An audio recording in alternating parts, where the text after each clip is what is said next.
You're listening to TV Archaeology, Season 1, Episode 2. Today we're talking about Twin Peaks, Episode 2, which has the wonderful title, Traces to Nowhere. This is Jason Mitchell. I'm here with my co-host, Adam Lejeune. Say hi, Adam. Hello. Hello. All right, so let's go ahead and get started. For those of you who are new to the program, what we are doing in Season 1 of TV Archaeology, the podcast, which, by the way, you can check out more information about the show at tvarchaeology.com. I'm going to leave it up to you to figure out how to spell archaeology. I had to look it up. Is it the standard way? Did you do it the standard way? Yes. Okay, that makes it easier. Yeah.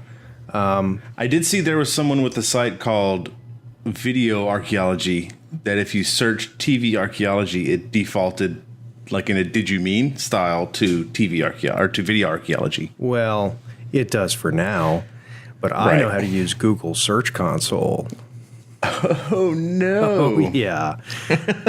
No, actually, so what was the title? If anyone does go to the website, though, we are having some issues right now. We're using the Cloudflare caching system, and part of the advantage of Cloudflare is you can sort of add kind of a pseudo SSL where it encrypts from the person going to the website to Cloudflare's caching servers, but it's playing havoc for some reason with WordPress's with something in the back end. So if you do notice anything weird on the website right now, we do know about it. It's a known issue, and we have an army of. This is all super relevant, timely information. Well, I'm just making sure. I'm just making sure if anybody goes to the website that they know if they see that it's. Don't get too frustrated. Yeah, check back. Or since it's Twin Peaks, maybe it's all intentional. Oh yeah. Yeah. I didn't think about that. So Season 1 of this show, we are going episode by episode through the classic cult hit Twin Peaks, which is a show that I've seen every episode of, and I love. I have seen no episodes of it. Well, you've seen the pilot, and you've seen episode. I've seen 2 episodes at this point. So what we're doing is we're going episode by episode through the show, discussing it. Last week we did the pilot of Twin Peaks, and this week we are kicking things off with the first real episode of Twin Peaks. And Adam, do you have any thoughts on last week's episode, or you want to jump into anything on this week's? Well, just to kind of catch everybody up, I think if we just do a real short recap of last week's episode, and then we kind of do a short precap of this week's episode. Crazy. That'll set the tone for the conversation, and then we'll be able to continue on from there. So last week, basically, Laura Palmer, who everyone in town loved, woke up dead, wrapped in plastic on the side of the river.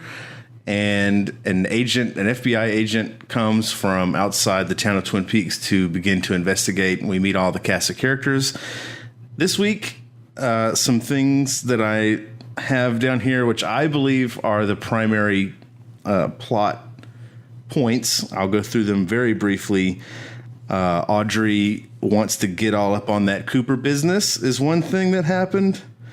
Yeah, Audrey. Leo, we neglected to talk at all about Audrey last week, and I think we mentioned a little bit. Yeah. And Audrey is she's one of my favorite characters, and she becomes a very, very central character to the story. So it's good this week we've got an excuse to talk about Audrey a little bit. Oh yeah, she has a pretty important or pretty big scene. Leo is it's insane, and I hate him, and he causes me actual true real anxiety. Donna doesn't know about Laura's shady dealings with Bobby and Mini Brock Lesnar, or does she? And the Packard lady. It's got a D on the end. Oh, does it? Yes. I'll make a note of that. Packard. Like the car, the Packard. Josie's enemy. What's her first name? Who? Josie? Not Josie Packard, but the other lady. The enemy of Josie. Oh, Lord, you would ask me. Pete Martell's wife. Right. Is it the brother or is it the sister of the former plant owner or something? I guess we don't know exactly what that relationship is. But anyway, she is. Well, I think I can explain a little bit of that to you because there's no great big reveal what the backstory is. Catherine Martell is the brother of Josie Packard's late husband. Okay, so she's the sister. You mean she's the sister of the former Packard owner's. She's the former Packard owner's sister. Yeah, Josie was married to the Packard plant or the Packard owner, and now Josie controls the mill. Yeah, the Packard mill was owned by Andrew Packard. Okay, now Andrew, there's a whole backstory with Andrew Packard, but just at this point, it's suffice it to say, Andrew Packard was one of the prominent citizens in Twin Peaks, and his family, the Packards and the Horns, are the two sort of leading families in Twin Peaks. So was that Audrey's dad that she's having an affair with? Yeah, that was Ben Horn. Okay. Yeah. So that was I think that was the other big thing in this episode was that they are working together apparently to attempt to destroy the mill. Let's go through the episode a little bit. Let's start with, the first thing that you see in the episode right away.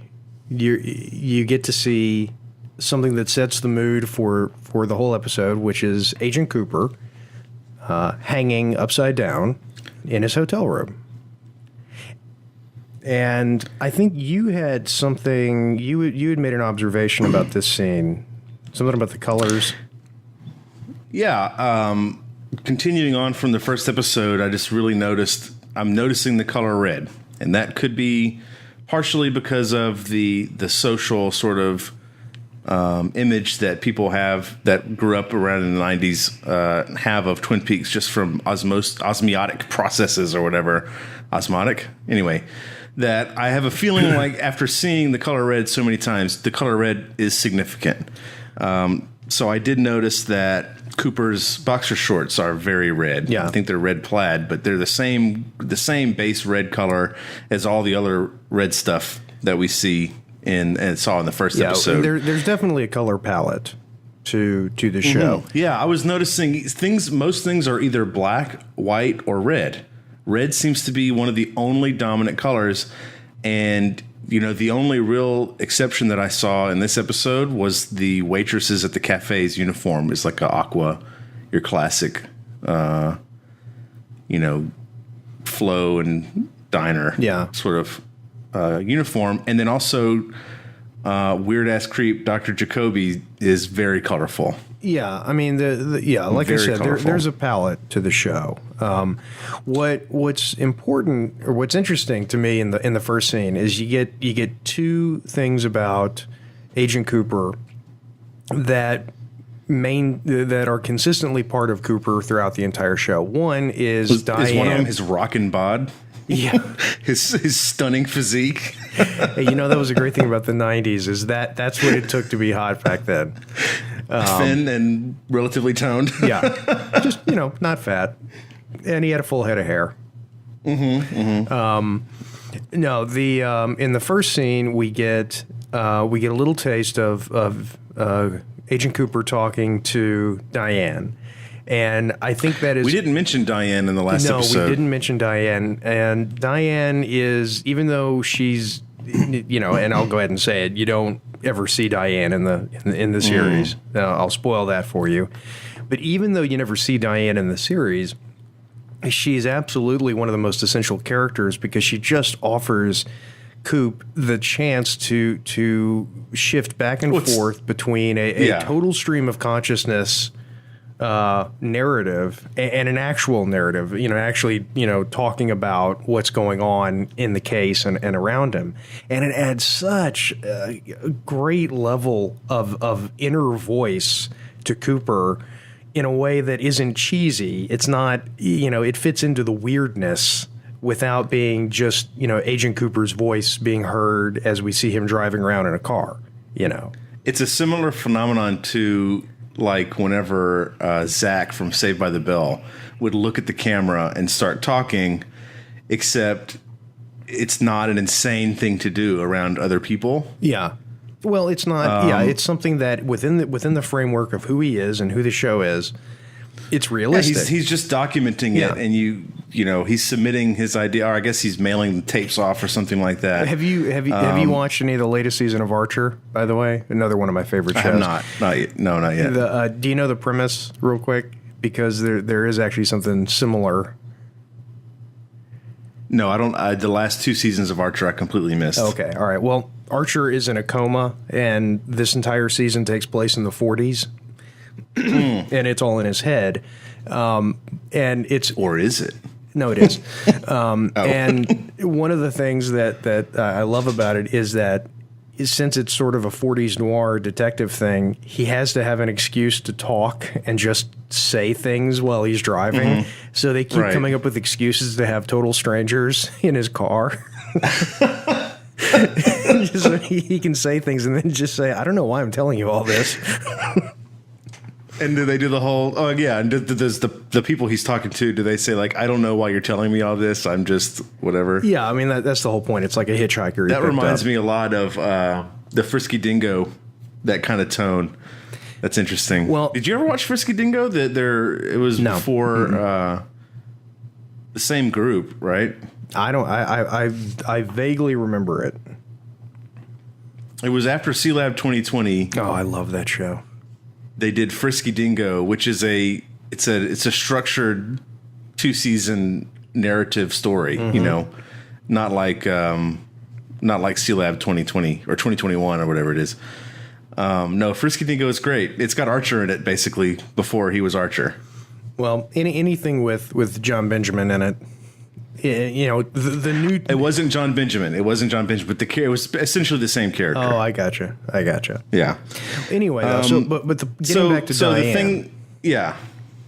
Diane is great because, like in this scene right here, we get to establish what's going on in Cooper's mind, and we get to hear just a little bit of his thoughts, and it's stuff that doesn't necessarily have to do with the episode, like his, the comment he makes about JFK and Marilyn Monroe. It just tells you a little bit about him. And then immediately from there, we get to see Agent Cooper have a cup of coffee.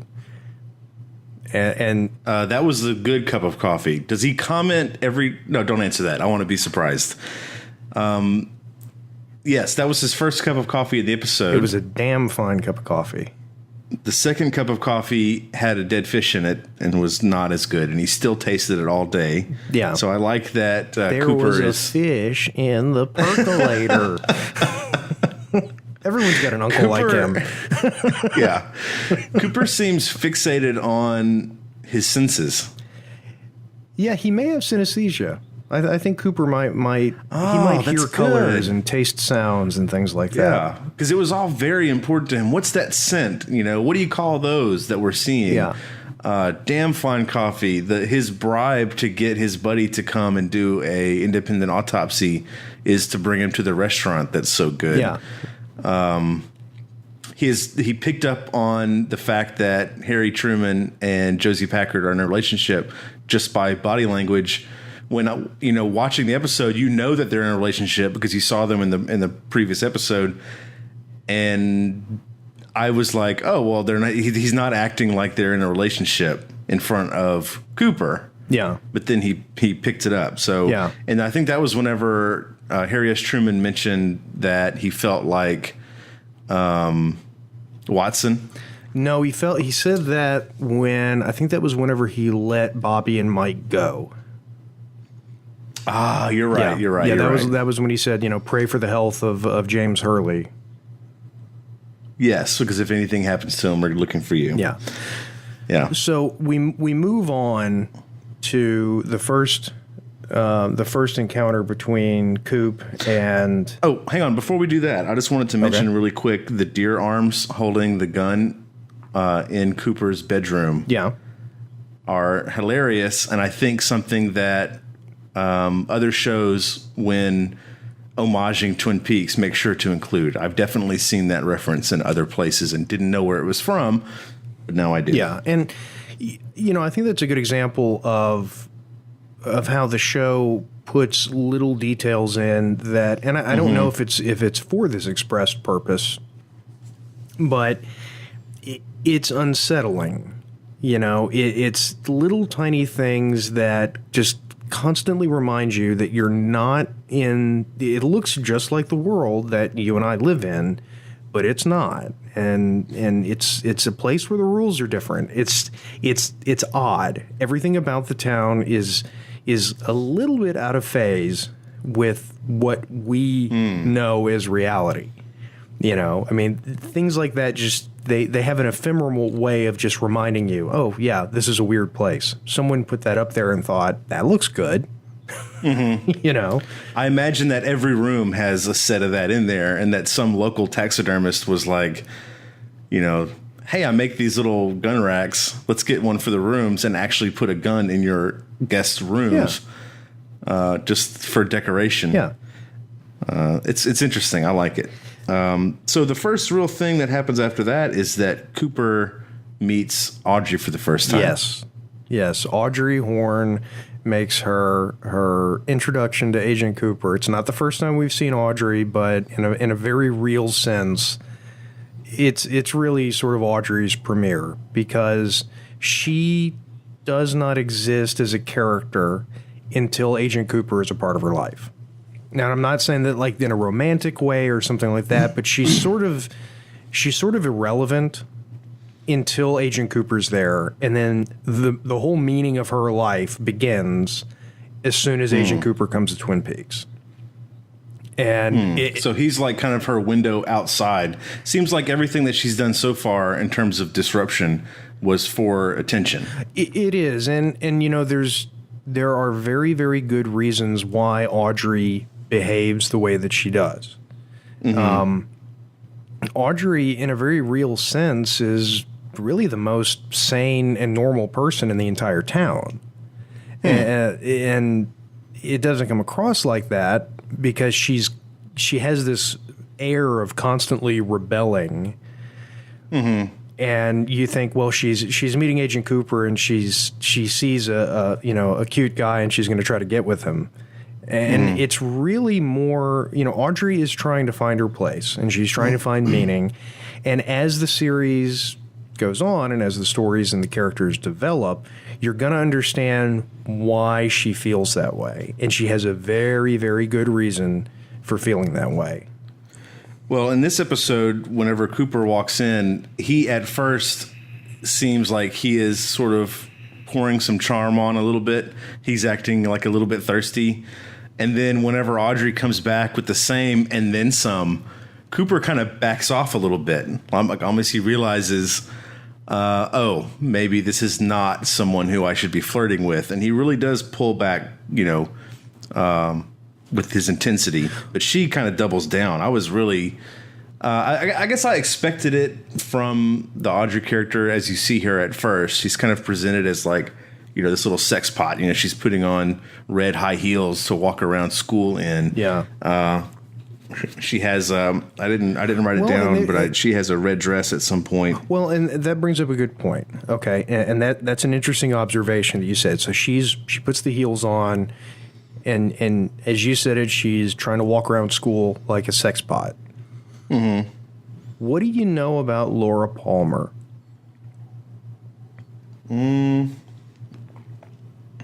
Well, at the beginning of the episode, everything is still kind of perfect. You have one single hint that something isn't quite right, but she, by all accounts, is the perfect, prom queen. She helps the needy. She does charity work. She does Meals on Wheels. She does, all that stuff. Meals on Wheels, et cetera, et cetera. Whereas Audrey doesn't seem like, or I don't know, maybe I'm just projecting, but if you could define, she doesn't get the attention that Laura Palmer gets.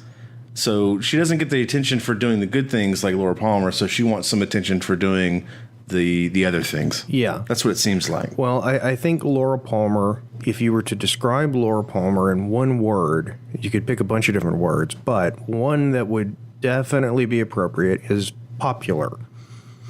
And we both know how important being popular is in high school. Right. So it sort of seems to me like Audrey knows more about Laura Palmer than most people. Donna and James know a lot about Laura Palmer, and certain other people know a lot about Laura Palmer. But most people in the town, they view her as just the perfect prom queen, what have you. Right. Audrey... So Audrey obviously, I guess, knows more than that. We don't know. I mean, we don't know what she knows yet. No, we don't. Yeah.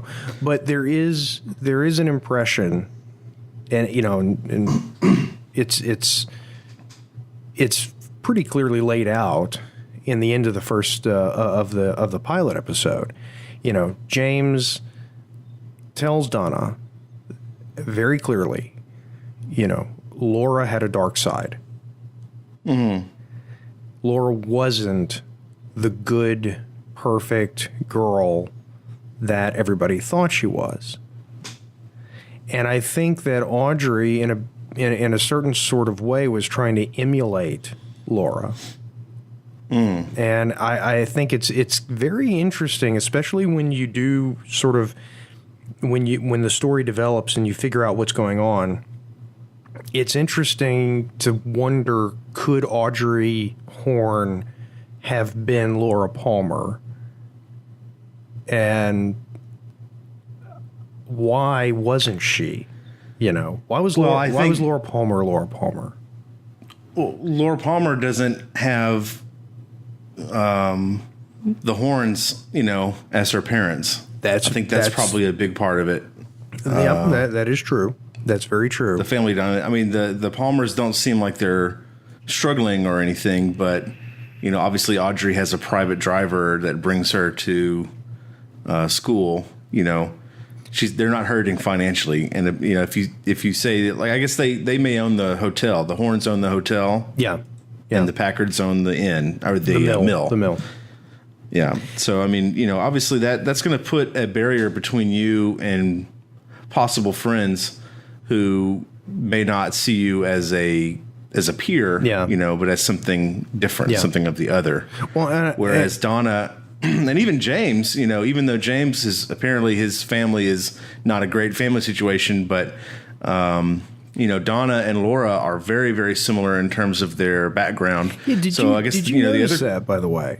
Whenever James met Donna's parents, it was very explicitly laid out that Donna's mom did not know the Hurleys. It was very clear. Well, she had heard of her. She's like, your mom's a reporter, right? And then she's like, yeah. Or James is like, yeah. She travels around a lot. She's written for the paper, right? Yeah, which I think is a lie. I think that's a complete lie. Yeah, I kind of got that feeling that she's actually never really around, or so we found out that Big Ed is James's uncle. Yeah. And that he probably is taking care of James more than anyone. Yeah, well, that's not ambiguous. He is. Right. Yeah, James was asking after his mother. Yeah. And then got the word, no, she's still gone. Yeah. Well, so after we meet Audrey, we get another one of those classic Twin Peaks scenes where Agent Cooper goes to the police station. And this is the stuff that just, it's brilliant.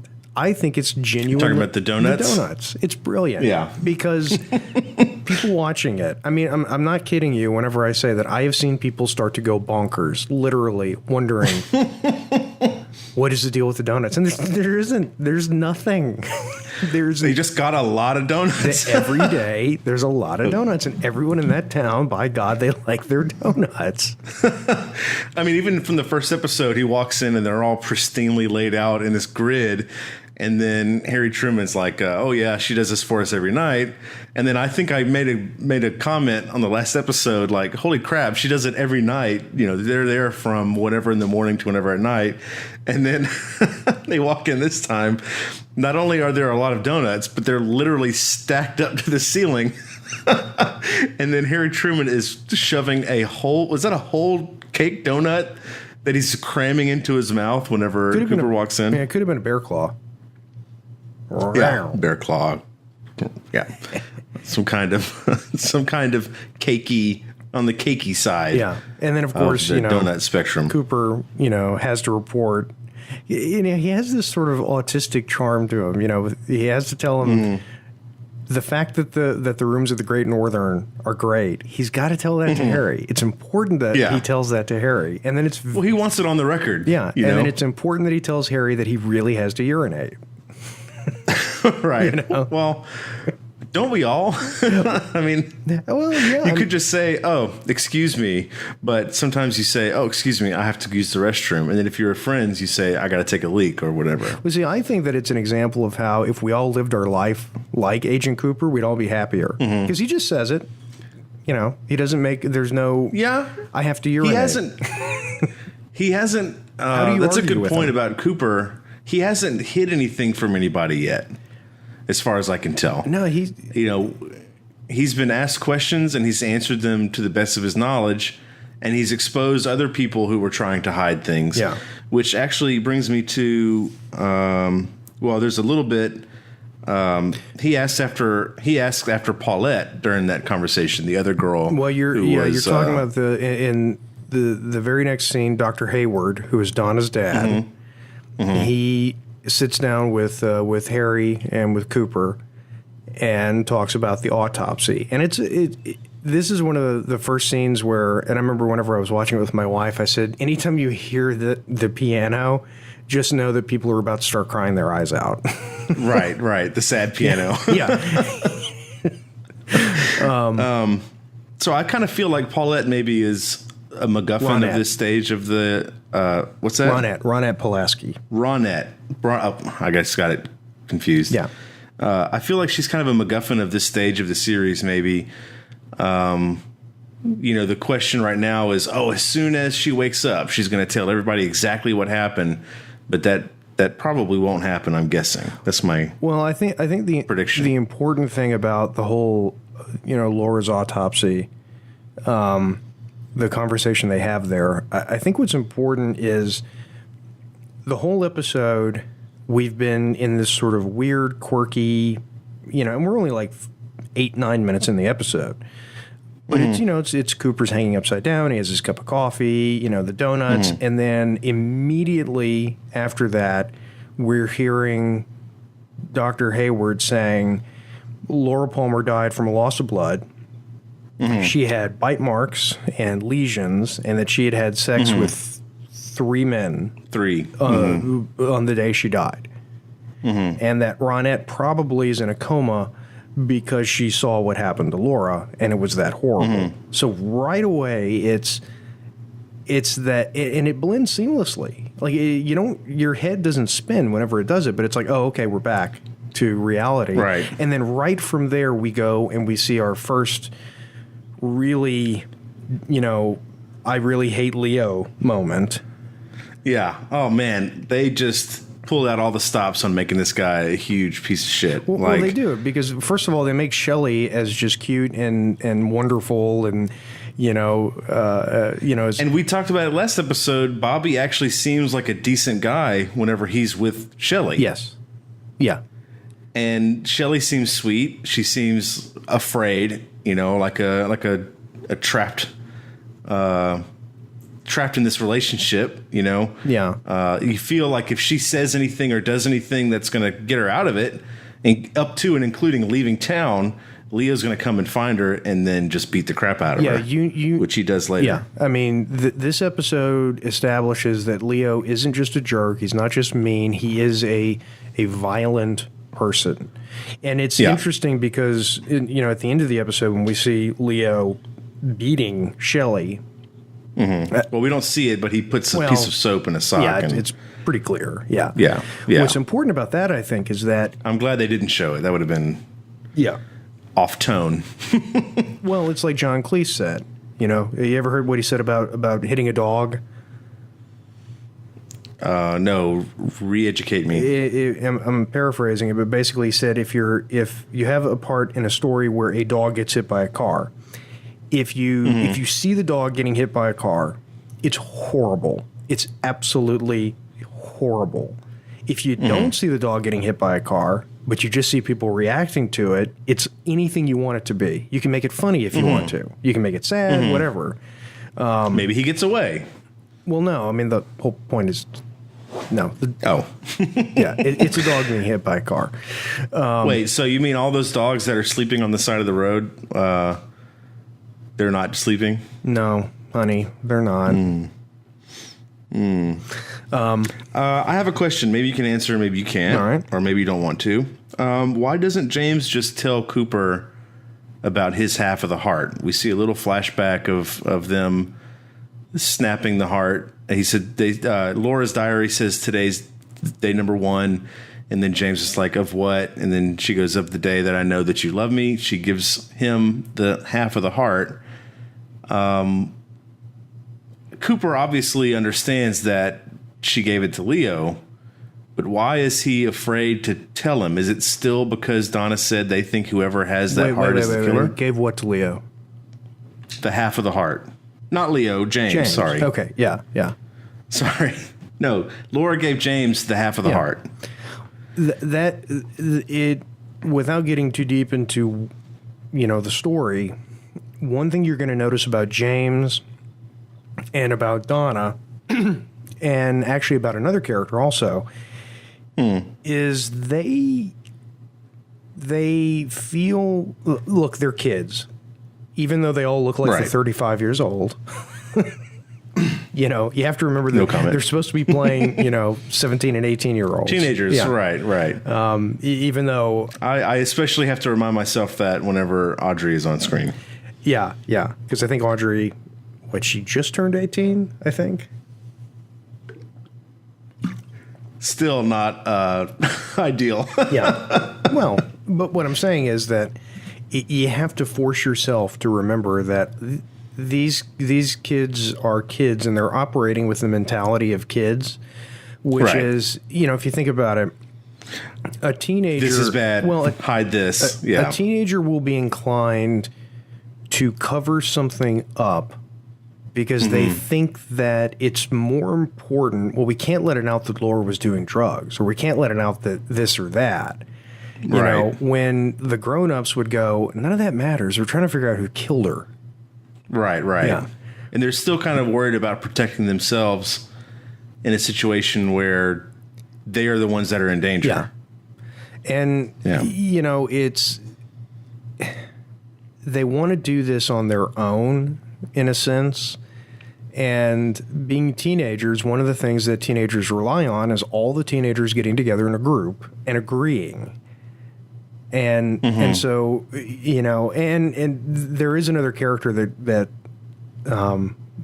comes into the equation soon that sort of forms the nucleus of this little group where, okay, we're all going to figure out what we want to do about Laura Palmer's murder. Meanwhile, you're right. If they just went to Cooper and Harry and explained everything. Yeah. But don't forget, too, we know Cooper. They don't. They don't know if they can trust Cooper. Right. They know Harry, but Cooper... I mean, honestly, we don't know Cooper either, except that he's kooky and that he's ostensibly the star, the number 1 or the number 2 star of the whole show. Yeah. And he wouldn't be a bad guy. He wouldn't be bad if he was the number 1 or number 2 star of a 90s TV drama. So, getting back to the Shelley Leo thing. So at this point, this is when Shelley discovers Leo's bloody shirt.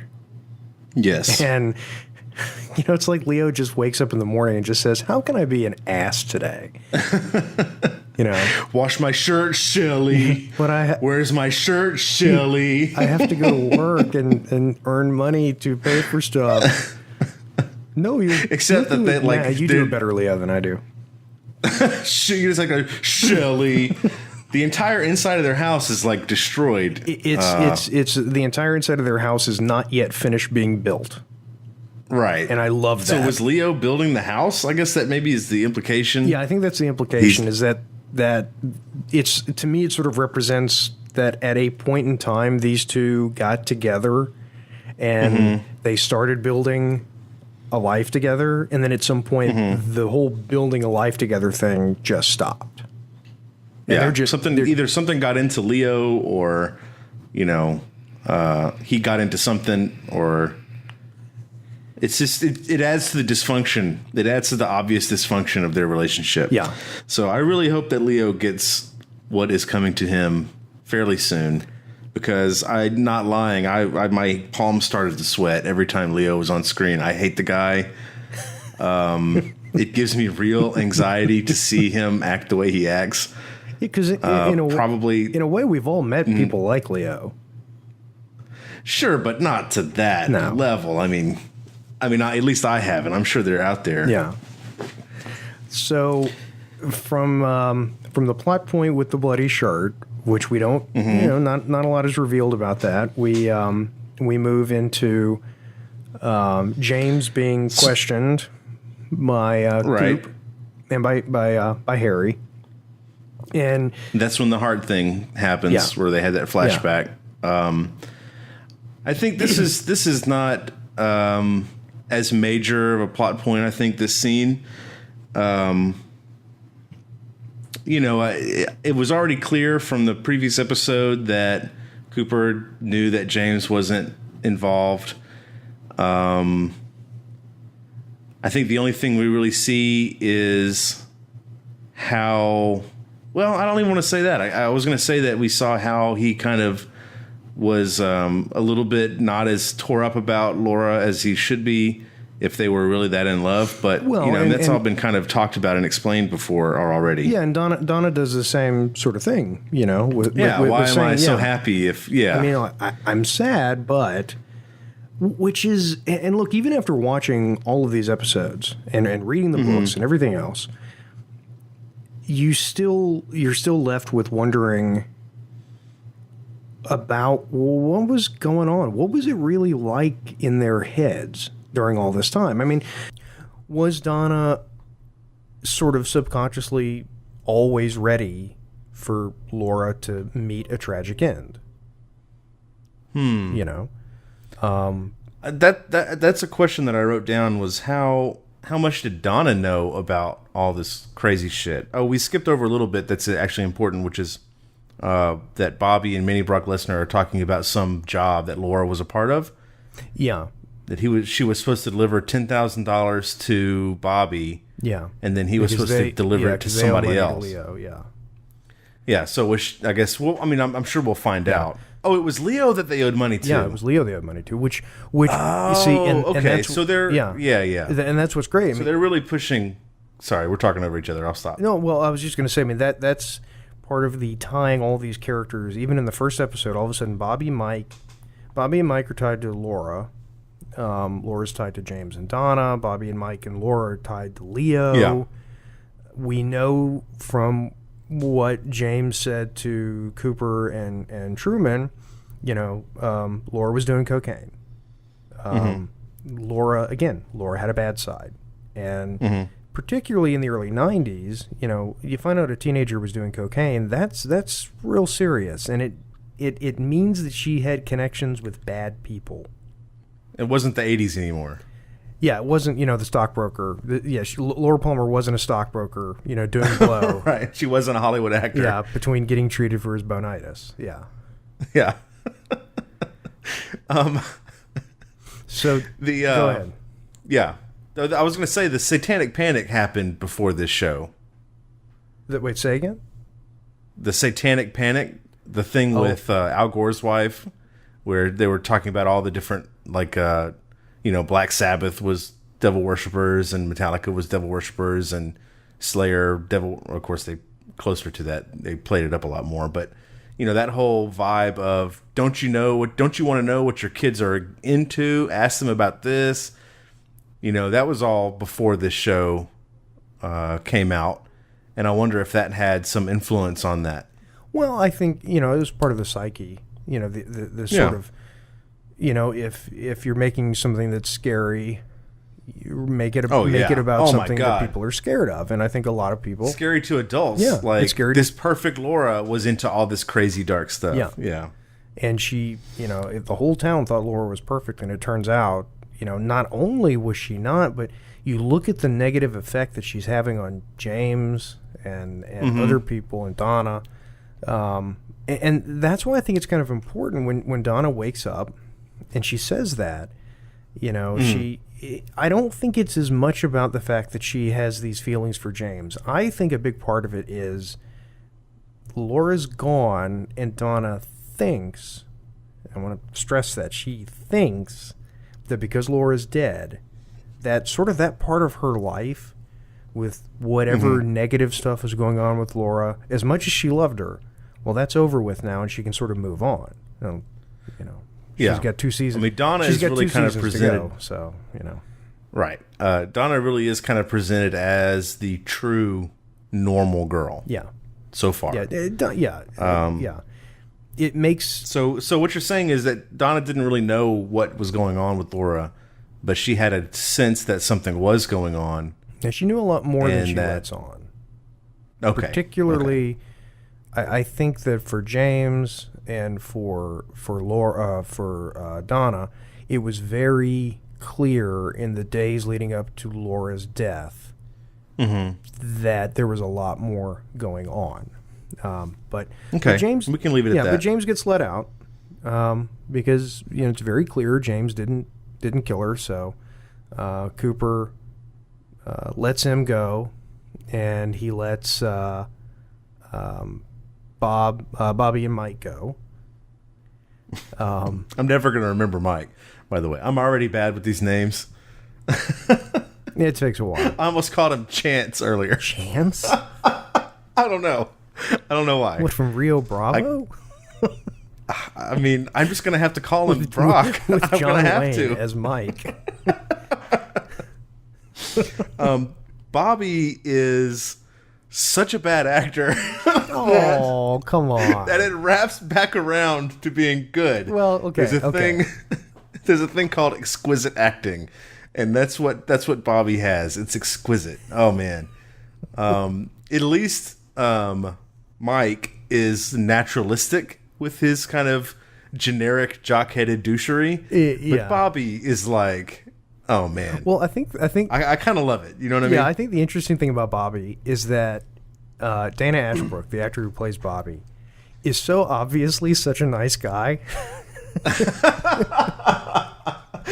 He's got the perfect 90s nice guy haircut. Well, he just, you can tell, you can absolutely tell that Dana Ashbrook probably is just really, really nice. And because he's really, really nice, it's so incongruous.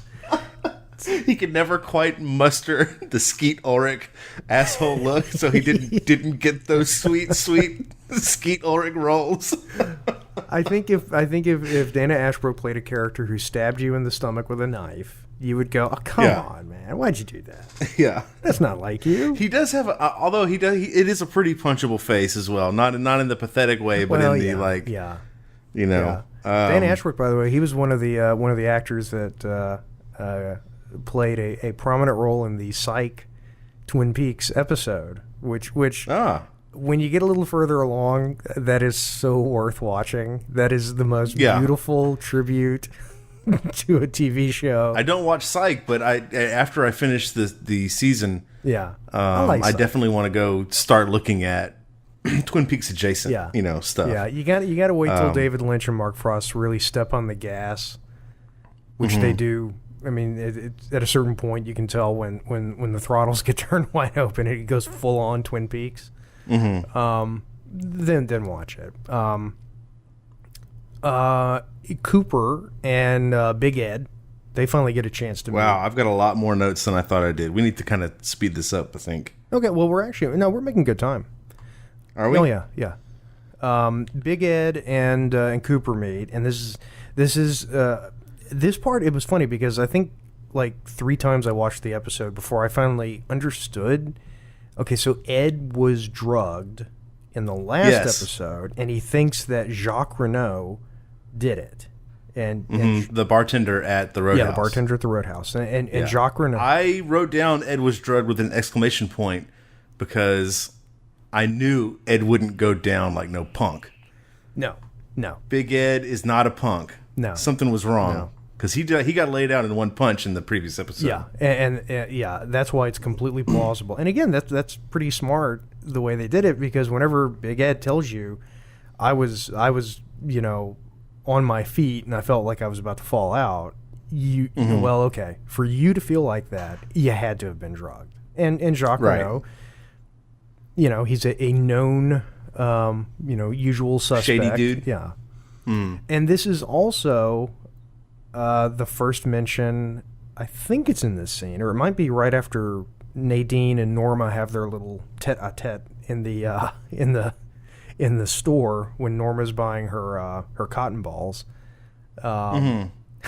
which I love Nadine. Again, that's a part that you just hand that to an actress, and yeah. Now clearly that's just the color. That's not. I mean, I don't know. You can't say that. Something's going to come of her apparent super craziness. Oh, I mean, she has a full story and a full Right. But I get the idea that Ed is such a sweetheart that he, of course he's cheating on Nadine, but she would never know if he was. Ed is 2 things. He's a good guy, and he is a guy who is in love with Norma. Right. And that's his character. But anyway, it's around this point that we get to, for the first time, we hear about the Bookhouse Boys. Oh, you remember? What was that? Remind me what that was. I remember the name. When Ed picks up James at the jail and takes him home, because they know that Mike and Bobby are out there. That's right. He's going to get the Bookhouse Boys to watch James. Yeah. He's I'm going to need the Bookhouse Boys to watch my back, and then Ed's like, all right, already done. I already done did that, boy. That's, and right after that scene is whenever Nadine and Melba. What's her name? Norma. Big Ed's girlfriend. Norma. They meet. Melba. And then you get the cotton balls thing. Okay, so Nadine doesn't know that Norma and Ed are going out, does she? It's unclear. Does she have, answer this, does she have moments of clarity in the show? Look, Nadine is more complicated than she appears. And then that comes out pretty clearly pretty soon. Should I feel super bad for Nadine? She is a sympathetic character, ultimately. But it's be careful where your sympathies lie. I mean, that's like in the next scene when Cooper and Harry go see Josie. Right. It's Josie just. And I remember having this reaction very early on. She's just too much the wounded little bird. Now, I'm not going to say if that comes to anything, but I don't know. Even saying it that way kind of puts because I didn't feel like it was too much of anything. I felt really bad for her because she is put in this position by the Packard sister. Now that I know that's who that is, I thought it was his ex-wife or something. But the fact that she's being put in this situation, like, I mean, she even called her out and said, "Do you know what your little stunt of being sympathetic and like letting people go home to be with their families cost us like $80,000? How about that?" Yeah. And I'm like, damn, that's cold. Yeah. Well, and Catherine obviously has her own agenda. As we see with. We get to find out that Ben and Catherine are having possibly the most unappealing love affair in cinematic history. Sorry, I just clipped. Whenever you go back over the audio, Leave it in. At that point, it will clip. Yeah. The clip stays in the picture. Now, okay, that actress is... Who is the actress that plays Catherine Packard, or former Catherine Packard? Catherine Packard? Piper Laurie. Okay, she's a famous, like, 50s actress, right? Yeah. She had a well-established career. Right. Yeah. So the next thing, I guess, is... well, that's all in that same time. The scene with them together. We're getting into... After the incredibly unappealing love sequence between Catherine and Ben, they want to destroy the mill for some reason. Yeah. Is it just to get back at Josie? Is it insurance payoff? Do you think that Ben Horne and Catherine Martell would do anything just to get back? I don't think so. No. Well, I think maybe Catherine might, but I'm sure there's money involved because I really don't think that Audrey's dad, Ben, would do what he's doing with her if he didn't see a big payday. But maybe she knows the same thing. Maybe she's like, he wouldn't do this if it wasn't for whatever we're planning, whatever our scheme is. So let me make use of this while I can. You know, it's kind of like they both think they're playing each other. Yeah. I really kind of hope that their plan doesn't work, because it would be terribly funny and lots of good Schadenfreude whenever they get their comeuppance. Well, and again, you're sort of focusing on that and what's going on with that plan. And in the very next scene, one of the most important things that happens in the episode happens when Donna goes to visit the Palmers. And then do you know what I'm talking about? Well, the most significant thing of that scene, honestly, I didn't really peg it as that important, but that Laura's mom sees a vision of Laura in Donna's face and then says, "Oh, my baby," and hugs her like she's back. Mm-hmm. Is that what you're talking about? You didn't notice what happened right after that when she was hugging Laura? I mean, Donna? It's interesting. Is that when the man was in the corner? Which man? The man with the long hair? Yes. Okay, I didn't. Okay, I didn't write that down, but okay, if that's when that was, then that seems pretty damn significant. You're going to want to keep an eye out for the man with long gray hair. Just sure, like you're going to want to keep an eye out for the man with one arm, who shows up in the next scene with possibly my favorite character in the whole series, Deputy Hawk. I love Hawk. He's awesome. So I maybe made a suspicion that the man with the one arm, who was wearing a very red shirt, by the way, and then walked into an incredibly blue room. Right? I thought maybe that was Cooper's buddy that he called in from outside. No. That's what as a casual viewer, that's what I wrote down. That's interesting. No, it's not. Okay, I can see that though. I never made that connection before. By the way, Audrey's dad's tie. What color would you guess that was? It's very tie. It was very red. Yeah, probably very red. Yeah. Yeah, and then every other outfit in that whole scene was either black or white, and that's what Audrey was wearing at the beginning with Cooper, was a black and white shirt. Yeah, obviously Cooper is wearing the classic black and white jacket. Yeah. So the one-armed man in a red shirt, and then Hawk follows him down, but he kind of stops and basically says like, whatever, and then kind of walks away, right? Well, it's interesting. I still don't know what exactly Hawk does at that part, because he walks in and we see the sign that says oxygen storage one way and the morgue the other way. And it's very unclear if the one-armed man went to the morgue, if he went to oxygen storage, if he just sort of vanished. Did Hawk stop because he didn't think there was anything, to worry about, or did Hawk stop because he got a bad feeling? We didn't see the reverse shot, so the guy may have been standing there with a sign that said, "I'm a mortician," or "I'm a guy doing an autopsy," and then Hawk just read the sign and went, "Oh, okay," and then walked away. Yeah, who knows? The next scene that I noted down was that Bobby's dad, Girl Briggs, Bobby's mom and dad. That to me, honestly, stood out as one of the better scenes of the whole episode. Yeah, I loved it. I loved the opera getting louder and louder in the background as like Bobby's dad got sort of more and more sincere.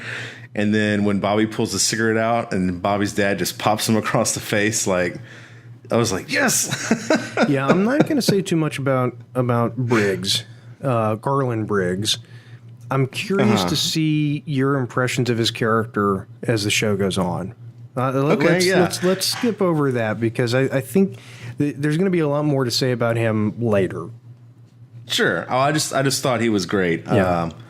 The performance was very good. Yeah. In a good way. The cafe sign was red. The ashtray was red. R. The cherry pie is red. Yeah. I wrote down, is that the last piece of pie? No, because Leo told Shelley, you better save me a piece of that pie. And then, Cooper is now getting 3 pieces of pie. That's a good point. I'm like, please don't let Cooper be the reason why Shelley gets her ass beat later. That's an interesting connection. You're probably the first person to ever make the connection. I was worried for Shelley. Well, as it turns out, she really didn't need to not bring him pie in order to. Right. It didn't matter. Yeah, it really didn't matter. She got her ass beat anyway, which is not something you should laugh about, but it didn't matter. Which really, the log lady's glasses were red. Yeah, and we're actually almost up to the end of the show because what we see is Leo being just absolutely horrible. He's so, and no offense, really, no offense to anyone. But I've seen Final Sacrifice, and I've seen Zombie Nightmare, and Leo is just so Canadian. He's with his ponytail and yeah. Where's my shirt? Where's my shirt, eh, Shelley? Well, he looks like somebody that would cross paths with Zap Rousdower, or right. or who would pick on that annoying little kid from Final Sacrifice. Oh man, I hate Leo so much. And then the fact that he turns on that tiny ass radio, hoping that it would cover up him beating his wife, is like even worse. Yeah. So before then we learned a little bit about how great Laura was. Yeah. And then, so I wrote down a question. So she's doing all this great things, but apparently is running some kind of drug scam or some kind of drug dealing thing on the side. So that kind of, even more, after the conversation with Bobby and Minnie Brock, kind of got the thing rolling in my head that maybe I shouldn't be too tore up over Laura. Honestly, I started losing a little bit of sympathy for her situation. Well, starting with this episode, this episode really starts to establish there was a lot more to her, and she really did have the whole town fooled. Exactly. I think that's the biggest thing. Like, she's sympathetic because she was murdered. Yeah, but the deception and the fact that honestly, we don't know what the real personality of Laura was, especially at this point. Was she actually that sweet, nice, honest, or not honest, but was she that sweet, nice girl who helped everybody? Or was that something that she felt she had to do in order to you're going to have to cover you're gonna have to keep herself watching to find out. Well, exactly. Yeah. That's why I'm bringing it up now. Yeah. But someone who apparently did know a lot more about her. The last scene of the episode, Dr. Jacoby. Oh, yeah. And then so that whole thing was really weird and creepy. Yeah. I gather that the show's not lying to us, that he did take the half of the heart. Yeah, I think, that's the half. That is the other half of the heart. How did he know where it was? That's a question. Did he take it because he fell in love with Laura through listening to her tapes? And then the fact that in her tape, she's saying bad stuff about James, like, oh, I love him, but he's so dumb. I'm so glad to not have to mess with him all the time. I was like, Laura, you know what? You were cool. Like, James is too nice of a dude, apparently, who is just a misunderstood youth.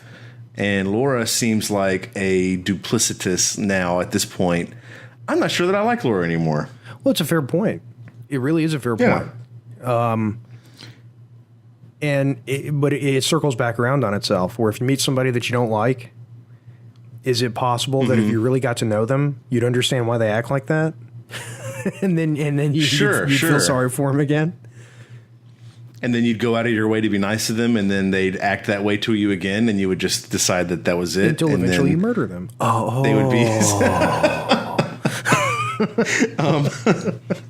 just before we hit the end of the episode, the doctor, the sweet teen drama that's going on at Donna's house, I found charming. The fact that in the middle of all this, we still have a young couple, meeting the daughter's boyfriend for the first time, and just relatively normal. The whole thing just seemed kind of straightforward and normal. Sweet tone. Like a classic Fender amp. That was the real classic Fender moment of the episode. It's interesting that you say that. It's very interesting that you say that. Okay. All right. Okay. Yeah. Put pin in that one. Remember that. Okay. Yeah. The Donna's dad's sweater and their carpet were the same color. Do you know what color it was? Was it red? No, It was mauve. I don't know what that means, but it's not quite red. Well, it could easily and not quite blue. Yeah. It could have very easily just been the color that was in that house, but they matched the sweater to the carpet as well. Well, and I think that might have something to say about that. And I think a lot of people have said that with Twin Peaks. There's been the question of, did they really have all this thought out? Did they really have it all thought out? Or was it just, was there a lot more that was just random weirdness than having seen it all and read the books and everything else, I got to say, I really, and believe me, there are things that people have said and that they will say that are hugely significant. But I don't even think you'd pick it up the first time you watch the whole series. I think you'd have to go. I think you'd have to read the books, do everything, go back and realize, oh my God, that's what that. Oh, okay. I think that they really. There's a whole. Speaking of was it on purpose or not? There's a whole field of literary criticism that deals with authorial intent and how important it is. There's a branch of critics who say that the history of the author and what they went through in their life and their story has nothing to do with the art that's produced by that person. Even if you have the main character's name is, Arthur Baxby and the writer's name is like Arthur Axby, you're not allowed as a critic to draw any inference from their life onto the events of the work, even though it's so quite clearly maybe to everybody else influenced it. So talking about authorial intent and Twin Peaks seems a little like, anyone can look back on all the weird stuff and draw lines that connect seemingly unrelated things together. Mm-hmm. And it does not necessarily have to be true that in the first episode they said, okay, we're going to draw this line that connects these things together.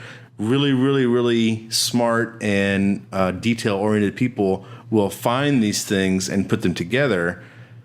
I think it was just a natural process of them being them, and them telling their story that delivered all these things to each other. Yeah, I mean, it's kind of like going back and reading a story that you wrote or that you started writing a few days ago, before you add a little bit to the story, you go back and read some of it, and then you think something was funny, so then you make a little reference to it later on. I think that's, you don't have to have everything thought out and everything planned out in order for it to be significant. There's a difference between seeing something and recognizing its significance and throwing a dart at the wall and painting a bullseye around it. Right, exactly. But both could be happening all the time, And it's, which is what I like about the medium. Yeah, well, and I think when you talk about the authorial intent and the rules of analyzing a story based on it, it's just another way of having a conversation. Absolutely. It's like, well, okay, if you look at it in a vacuum, which is fun. Because you can say, well, what if we don't assign any value based on outside influences? Just take it for what it is, analyze it for what it is. And he mentioned someone called JFK. Who could that represent? That's true. Who in the story is named JF? I mean, don't forget the sheriff's name is Harry Truman. Right. Oh, that's true. But who is that referencing? Is everyone a reference? I don't know. I'm only looking at it in a vacuum. No, I think that way of looking at it is kind of silly, but I also kind of think that it'll let you break through sometimes. Well, yeah. If you're trying to find meaning somewhere that maybe there was never any intent to create meaning except for, here's a little bit more, here's a little bit more, here's a little bit more. It's just fun. It's fun to do. I think the story, and I think this. You could take this as is it a flaw or is it a quality of the show? You really do have to watch it a few times, and you have to know all the what else is going on before you really. I mean, because honestly, you can watch the entire series. You can sit down and binge watch Twin Peaks, and you're not really going to be able to just turn around and tell somebody the story of Twin Peaks. You're going to remember what happens at certain episodes, big moments, things like that. But if you go, well, no, really, what's the deal? What's the deal with Twin Peaks? You kind of. But what you can do is watch the episodes along with us, and then hear us talk about it. Yes, you can. And then you think about what your answers would be and what you would like to bring up. And then I think maybe that might cement it a little bit more in your brain. That's why I really enjoy the format of this show. Absolutely. I agree with you. And actually, I think on that note, it's time to thank everyone who has watched episode 2 of season 1 of Twin Peaks with us. And we hope that you will join us next week or ish. Next whenever. Next whenever we. A second episode, we're already off schedule. Yeah, whenever we can feel bothered to record third episode, which will be soon. Should be in about a week. We thank everybody for tuning in, and we look forward to seeing you next week when we watch episode. Technically, it's episode 2 because the first one was a pilot, but whatever. And we hope that you have a good week. And remember, the owls may or may not be what they seem. I don't know anything about owls yet, so we'll see you later. All right. Good night, folks. Or good day, wherever you are.